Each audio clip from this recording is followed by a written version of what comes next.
I've been waiting 3 years to write this post.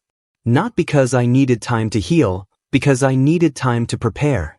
For those wondering, yes, I'm the guy whose wife Eliza took every cent from our joint savings while I was deployed overseas, bought a 4-bedroom house with her affair partner Victor, and then had the audacity to greet me at the airport like nothing happened. And yes, I smiled so wide my jaw hurt that day because by the time my boots hit American soil again, I already knew everything and she had no idea. Let me back up. Eliza and I met in 2018 through her brother Kieran, who served in my unit. We dated for 2 years, married in 2020. I was 28, she was 26. We had what I thought was a solid foundation. Both sets of parents helped us with wedding costs. My mom loved her. Her mom loved me, which becomes relevant later. We bought a starter condo together, split everything 50-50ths, and I thought we were building something real. The thing about Eliza that I didn't see clearly until it was too late, she resented my deployments. Not in the way normal spouses do, missing their partner and counting down days. She resented them because she felt entitled to a husband who was present, who could take her to brunches, who could be shown off at her work events. She told me once, about a year into our marriage, that her coworker Kimberly's husband had left the military for a corporate security job. Said it like a suggestion. I told her I wasn't ready to leave. She dropped it, or so I thought. My last deployment was October 2022, 9 months in the sandbox. Before I left, we had $214,000 in our joint savings. This was a combination of my deployment bonuses over the years, hazard pay, and the fact that I lived like a monk while overseas. No expensive hobbies, no impulse purchases, just me banking everything for our future because I thought we had a future. All right, I need everyone to understand the math here because this is where the story starts hitting different.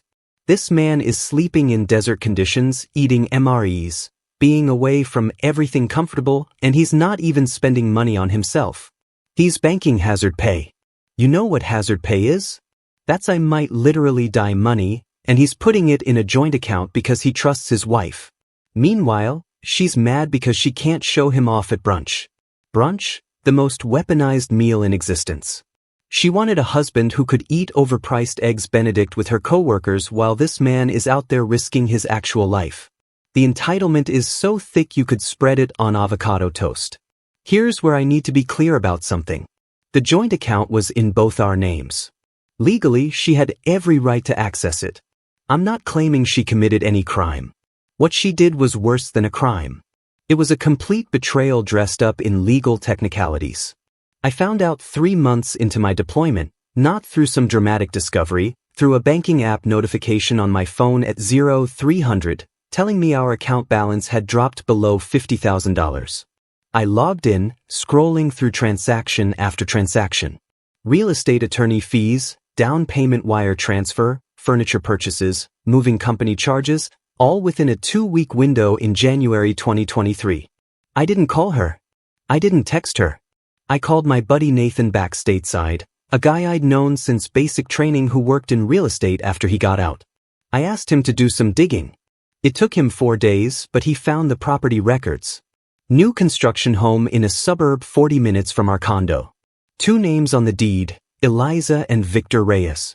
Victor was her coworker, the one whose wife Kimberly had the husband who left the military. Turns out Victor left Kimberly too. So there I was, 7,000 miles away, staring at property records on my phone. And you know what I did? I started planning. Not crying. Not calling her in a rage. Planning. This man found out his wife bought a house with another man while he's deployed in an active zone, and his first instinct wasn't to lose his mind. It was to call his real estate buddy for reconnaissance. That's either the most impressive emotional regulation I've ever witnessed, or this man was already operating on a different frequency. Most people would be throwing their phone across the tent crying, calling their mom at 3 a.m. their time. He just went full intelligence operation. And honestly, that's the military training kicking in. Assess the situation. Gather intel. Don't reveal your position. She thought she was being sneaky? She married someone who was literally trained to be sneakier. Play stupid games, you're about to win the stupidest prize imaginable. See, most guys in my situation would have confronted immediately. would have called screaming, would have tipped their hand, would have given Eliza time to lawyer up and prepare her defense. I'm not most guys.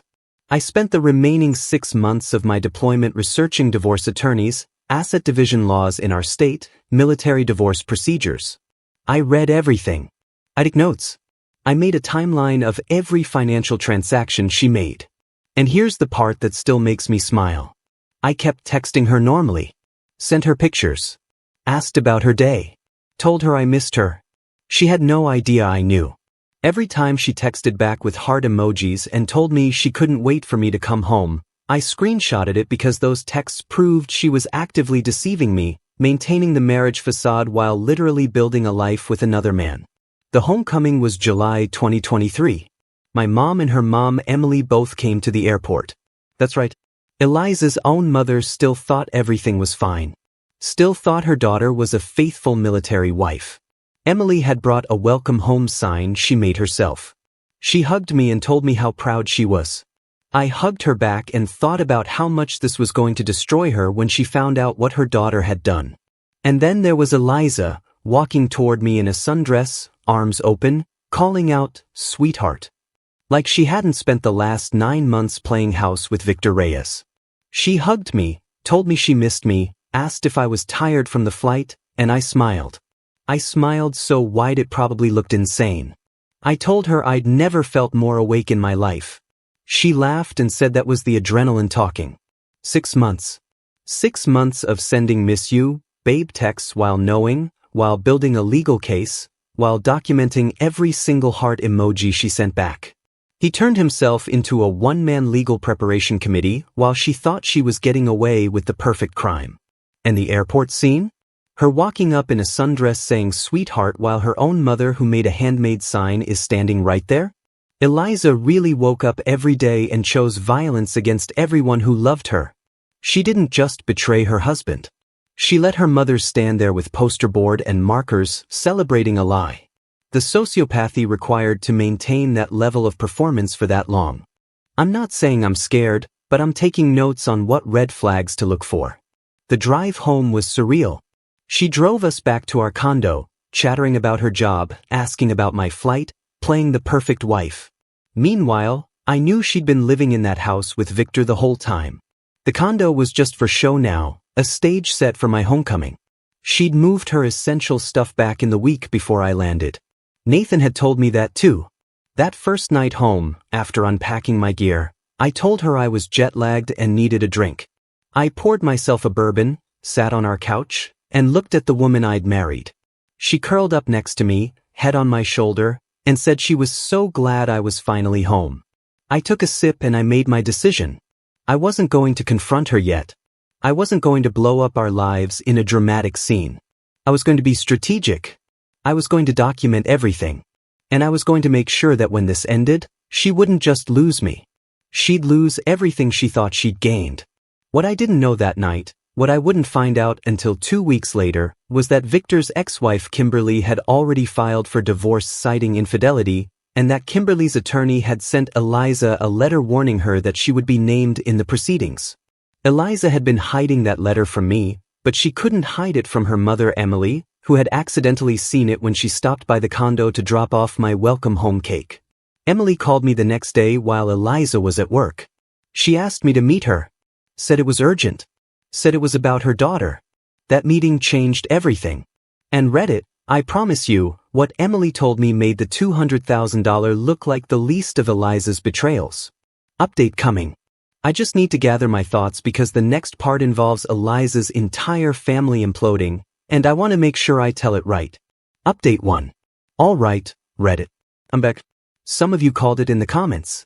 Some of you said Emily was going to be the key to this whole thing. You were half right. But nobody guessed what she actually told me. First, let me address something. A lot of people asked why Emily would call me instead of confronting her own daughter first. Fair question. The answer is complicated and it says everything about who Eliza really is. Emily met me at a diner near her house. She was already sitting in a booth when I arrived, and she looked like she hadn't slept. The first thing she said was that she was sorry. Not for Eliza specifically, not yet. Just sorry. like she was apologizing for something she hadn't even explained. Then she slid a manila envelope across the table and told me to read what was inside before she said anything else. The letter from Kimberly's divorce attorney was standard legal language. It named Eliza as a third party whose testimony might be requested regarding the breakdown of the Reyes marriage. But that wasn't what Emily wanted me to see. Tucked behind it were printouts of WhatsApp messages, screenshots, dozens of them. All between Eliza and Emily dating back to November 2022, 1 month after I deployed. Read it, my mother-in-law had kept receipts. Here's what the messages showed. Starting in November, Eliza had been texting her mother almost daily about how unhappy she was. How I was never around. How she felt like a widow even though her husband was alive. Standard stuff at first, the kind of venting military spouses do. But then it shifted.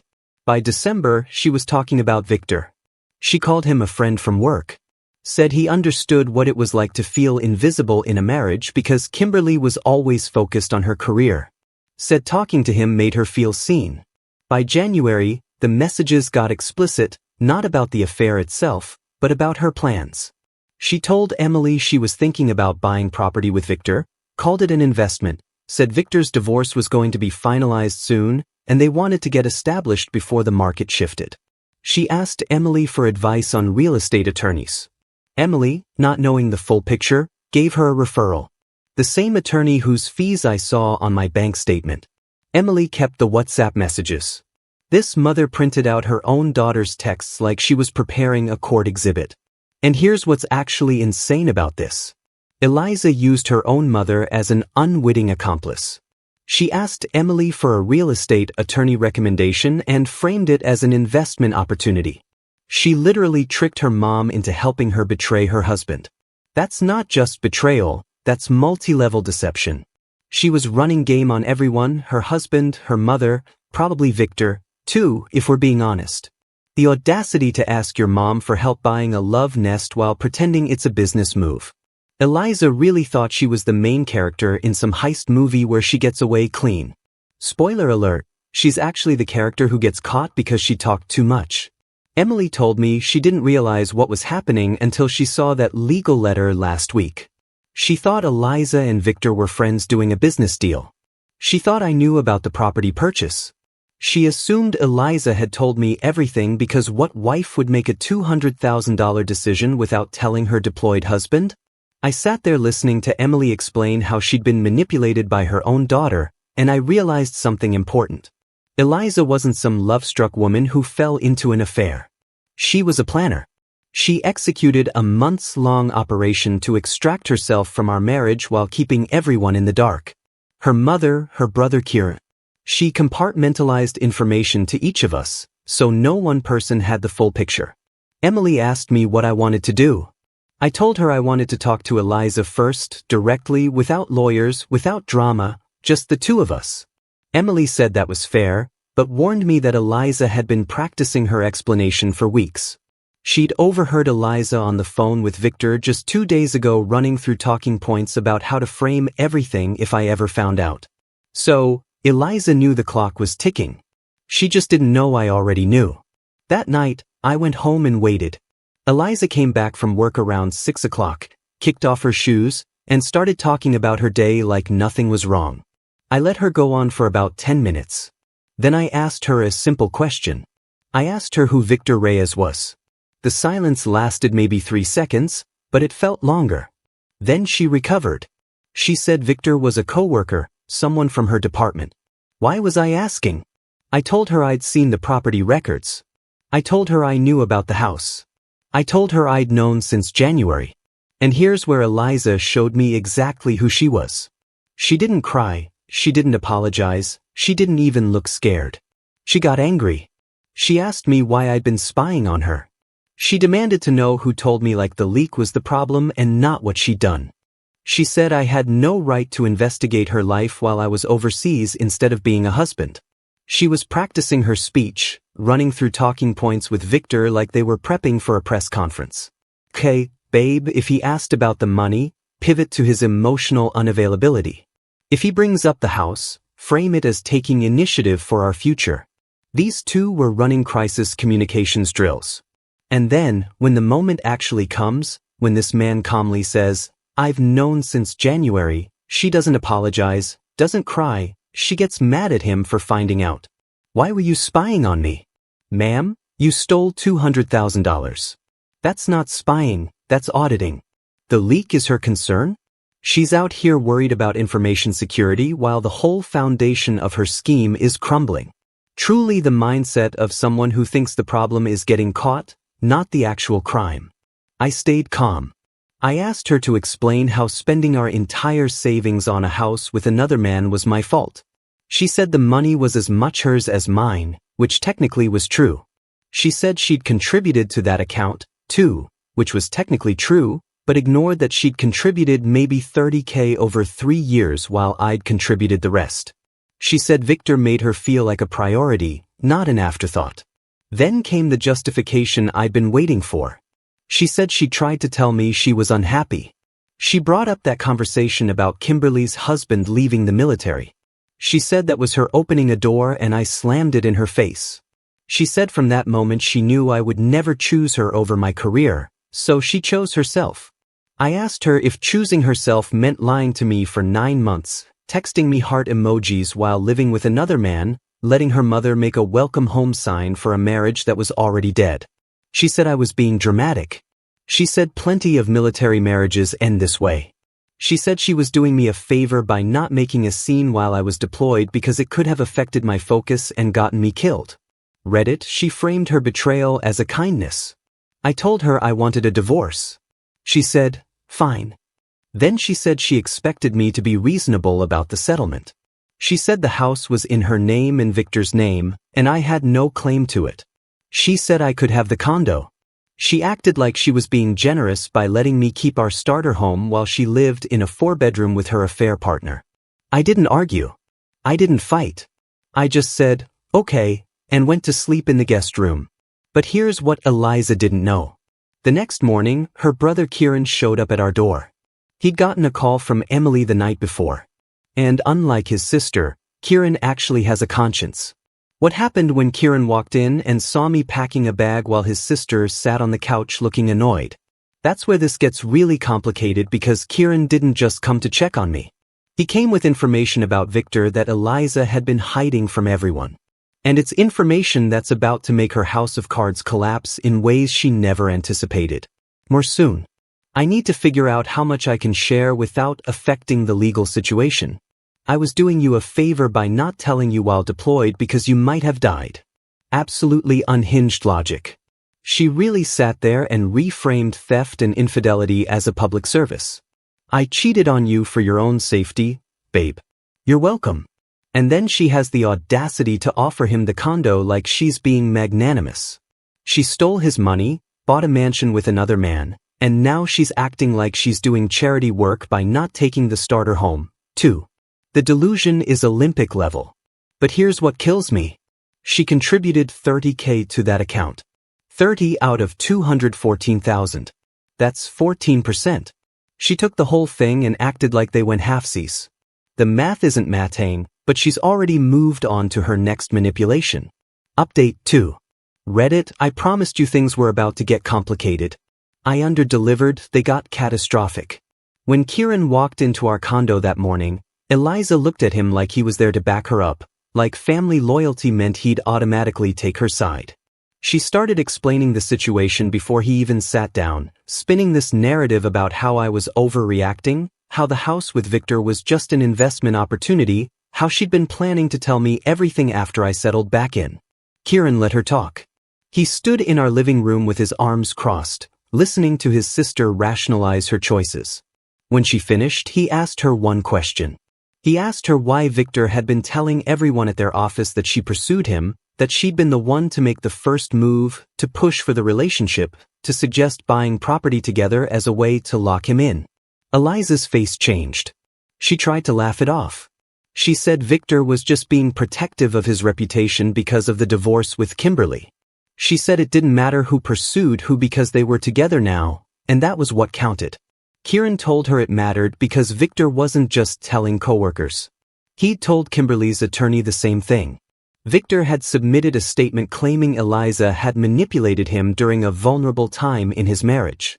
He was positioning himself as the victim to get better terms in his divorce settlement, and he was using Eliza as the villain of his story. I watched Eliza process this. I watched her realize that the man she'd thrown away her marriage for was actively betraying her in legal documents, and I felt nothing. No sympathy, no vindication, even. Just a cold satisfaction that her careful plans were already crumbling without me having to do anything. Victor threw her under the bus in legal documents. This man is out here telling attorneys that Eliza manipulated him during his vulnerable divorce. He's painting himself as the victim. She gave up a marriage, $200,000, her family relationships, her reputation. And this dude is already preparing to sacrifice her for better divorce terms. The snake she left her husband for turned out to be an even bigger snake than she was. And honestly, this is poetic. She thought she was playing chess while everyone else played checkers, but Victor was playing a completely different game where she was just a piece to be sacrificed. She really fumbled a loyal military husband for a guy who's already drafting legal statements calling her a predator. You cannot write irony this clean. But here's the thing, Reddit, I wasn't going to just sit back and watch it crumble. That's not revenge, that's just spectating. After Kieran dropped that bomb, Eliza grabbed her phone and stormed out to call Victor.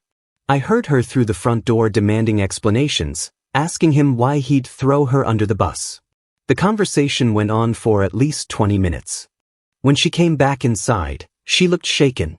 She told me and Kieran that it was a misunderstanding, that Victor's lawyer had twisted his words, that he loved her and they were solid. Kieran told her she was delusional. He told her he'd served with me. He'd trusted me with his life, and she'd betrayed not just her husband, but his brother in arms. He said their mother was devastated, and their father didn't even know the full story yet. He said Eliza had destroyed their family's reputation for a man who was already selling her out. That's when Eliza turned on me. She said this was my fault for telling everyone, for involving her family, for not handling this privately like adults. She said if I'd just come to her first instead of going to Emily, none of this would be happening. I told her I didn't go to Emily. Emily came to me because Emily found the attorney's letter because Eliza was sloppy because she left evidence where her own mother could find it. Eliza went quiet. Then she asked what I wanted, what it would take for this to go away. She actually thought she could negotiate her way out of consequences. I told her exactly what I wanted. I wanted the $200,000 she took from our account. I wanted her to sign divorce papers without contesting anything. I wanted her to tell her father the truth herself before he heard it from someone else. And I wanted her to understand that this wasn't going away. This was her life now. She laughed. Actually laughed. She said I couldn't get the money back because it was already in the house. She said even if she sold the house, Victor owned half and he'd never agree. She said I could have the condo and that was the best I was going to get. She acted like she was being reasonable. What would it take for this to go away? She's still trying to negotiate. Her whole life is imploding. Her husband knows. Her mother knows. Her brother is disgusted. Her boyfriend is throwing her under the bus legally and she thinks there's a deal to be made. Some people really go through life thinking everything has a price. Every situation has an exit strategy. Every consequence can be managed. She cannot fathom that some things just happen. That sometimes you make choices and you have to live with them. No spin. No reframing. No negotiation. And her brother Kieran standing there telling her she betrayed a brother in arms. The family she thought would protect her is actively choosing the man she wronged. She burned every bridge thinking she'd never need to cross back, but I had 6 months to plan and I'd done my research. I told her that under our state's marital dissolution laws, assets moved during deployment without spousal consent are subject to additional scrutiny. I told her that while she technically had access to the joint account, the amount and timing of the withdrawal combined with the concealment of the purpose could be considered marital waste. I told her my attorney, who I'd retained 3 weeks before I landed, had already prepared a motion to freeze any asset transfers from her name until the divorce was finalized. Her laugh stopped. I told her that Victor's house, the one she'd poured our savings into, was purchased during his legal separation from Kimberly but before their divorce was finalized, which meant Kimberly could potentially make claims against it, which meant Eliza's investment wasn't just ethically bankrupt. It might be legally compromised too. Kieran looked at me with something like respect. Eliza looked at me like she was seeing me for the first time. She asked when I became like this, when I turned into someone who would weaponize legal procedures against his own wife. I told her I became this the night I was 7,000 miles away sleeping in the sand while she was picking out furniture for a house with another man. I told her she created this version of me and now she had to deal with him. She left, packed a bag and went to Victor's. Didn't say goodbye to her brother. Didn't look at me. That was 3 days ago. Since then Emily called me twice to check in. She's been crying a lot. She keeps apologizing for raising a daughter who could do this. I told her it wasn't her fault, but I don't think she believes me. Kieran helped me move out of the condo that weekend. I'm staying at Nathan's place now, the same friend who found the property records. The condo is sitting empty because I'm not living somewhere Eliza picked out and she's not coming back there either. My attorney filed the motion yesterday. Eliza was served at Victor's house this morning.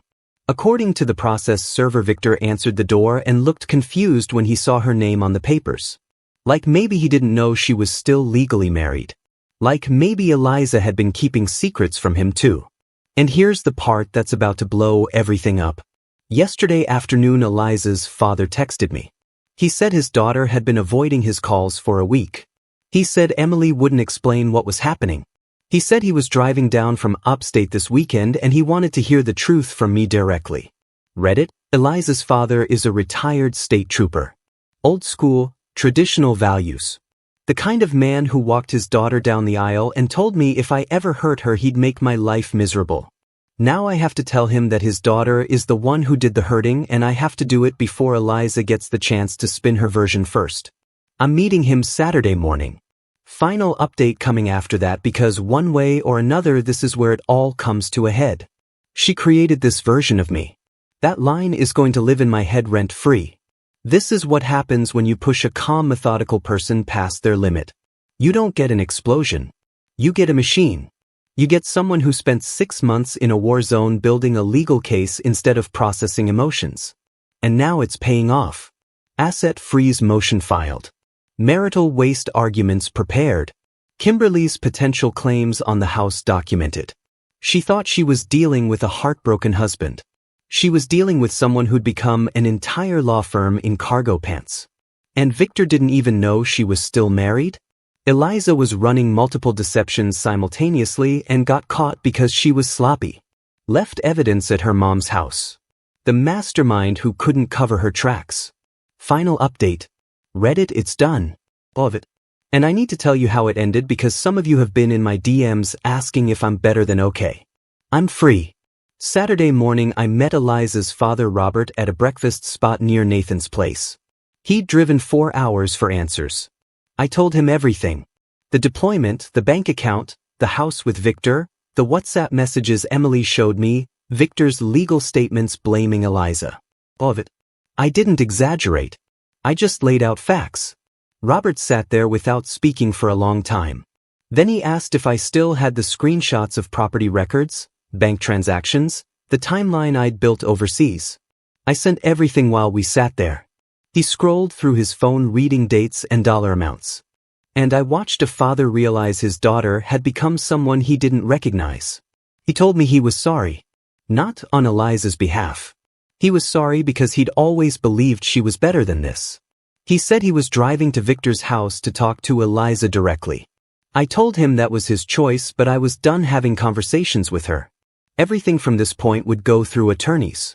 That same Saturday my attorney informed me Eliza's response to our asset freeze motion was due Monday. Her options were limited. Large withdrawal during deployment. Concealment of purpose. Investment in property with a third party. The timeline spoke for itself, but the real pressure came from Victor. He'd been playing both sides. Told Kimberly's attorney that Eliza manipulated him. Told Eliza they were solid. On Sunday Eliza found out the truth. Kieran texted me she'd shown up at Emily's house hysterical. Victor wanted her off the deed. He said her name was creating complications with Kimberly's claims. He wanted her to sign a quitclaim deed transferring her interest to him. In exchange, he'd pay her back over time. No timeline. No contract. Just his word. The man she destroyed her marriage for was asking her to give up her only asset based on a verbal promise. Victor asked her to sign away her stake in the house. The house she put $200,000 into in exchange for "I'll pay you back eventually." Trust me, bro. No timeline. No contract. Just a vibes and verbal promises from a man who's already on record calling her a manipulator in legal proceedings. She gave up a loyal husband for a man who won't even put a payment plan in writing. The trash took itself out and then asked for the recycling bin too. She's watching in real time as the life she thought she was building becomes a cautionary tale. Everything she sacrificed her marriage for is being demanded back by the person she sacrificed it for. If Karma was a screenwriter, they'd be getting Oscar nominations. Eliza refused. Victor told her if she didn't cooperate, he'd reconsider their relationship entirely. He threatened to leave her if she didn't hand over the house she'd paid for. Now Eliza faced pressure from 3 directions. My legal motion freezing her assets. Victor demanding she sign away her investment. And her own family. Robert had confronted her Saturday afternoon. Told her she'd shame their family. Told her Emily was heartbroken. Told her if she needed help, real help, she'd have to earn back their trust first. Eliza called me Sunday night. I let it go to voicemail. She said she knew she'd made mistakes. Said Victor was turning on her. Said maybe we could work out some settlement that didn't destroy both of us. I listened to that voicemail 3 times. Not because I was considering it. Because I wanted to memorize the sound of her desperation. I'd spent 6 months listening to her fake affection while she built a life without me. Now I wanted to remember what it sounded like when that life collapsed. Monday came. Eliza's attorney accepted the asset freeze rather than contesting it. She couldn't sell or transfer anything until our divorce finalized, which meant she couldn't give Victor what he wanted. Victor, unable to get Eliza off the deed quickly, listed the house for sale without her consent. He couldn't legally do this. That attempt became part of our discovery process, demonstrating her co-owner was acting against her interests. The divorce finalized 11 weeks later.